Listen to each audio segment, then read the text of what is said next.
ಹೋರಾಟಗಳಲ್ಲಿ ಪಕ್ಷದ ವಿಚಾರದಲ್ಲಿ ನಿಷ್ಠಾವಂತನಾಗಿರ್ತಕ್ಕಂಥ ಜಯಣ್ಣ ನನ್ನ ನಂಬಿಕಸ್ಥರಲ್ಲಿ ಮೊದಲನೇ ಸ್ಥಾನದಲ್ಲಿ ನಿಲ್ತಾರೆ. ಅವರ ಕುಟುಂಬ ನನ್ನ ಕುಟುಂಬದ ರೀತಿಯಲ್ಲೇನೆ.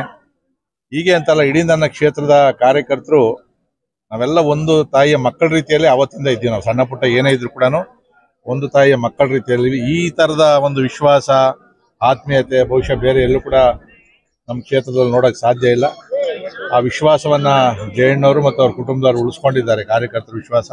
ಭಗವಂತ ಅವ್ರು ಒಳ್ಳೇದು ಮಾಡಲಿ ಅಂತೇಳಿ ಶುಭಾಶಯಗಳನ್ನು ಕೋರ್ತಾ ಇದ್ದೀನಿ. ನಾಳೆ ಬಿಜೆಪಿಯಿಂದ ಮೈಸೂರು ಪಾದಯಾತ್ರೆ ಹಮ್ಮಿಕೊಂಡಿದ್ದೀರಾ? ಯಲಹಂಕ ವಿಧಾನಸಭಾ ಕ್ಷೇತ್ರದಲ್ಲಿ ಯಾವ ಥರ ಸ್ಥಿತಿ ನಡೀತಾ ಇದೆ ಸರ್? ಈಗಾಗಲೇ ಸಭೆಗಳನ್ನು ಕರೆದು ಪ್ರತಿ ಬೂತಿಂದ 5 ಜನ ಬರಬೇಕು ಅಂತೇಳಿ, ಒಂದು ವೆಹಿಕಲ್ಲು ಮತ್ತು 5 ಜನ, ಅಂದರೆ 400 ಬೂತ್ ಇದೆ. 1200ವರೆಗೂ ಕೂಡ ಬರ್ತಾರೆ. ಇನ್ನೂ ಅದಕ್ಕಿಂತಲೂ ಜಾಸ್ತಿ ಬರ್ತಾರೆ.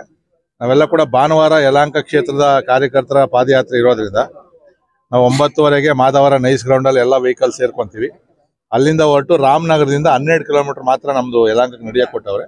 ನಾವೆಲ್ಲ ಕಾರ್ಯಕರ್ತರು ಕೂಡ ಈ ಕಾಂಗ್ರೆಸ್ ಸರ್ಕಾರದ ಈ ಭ್ರಷ್ಟಾಚಾರ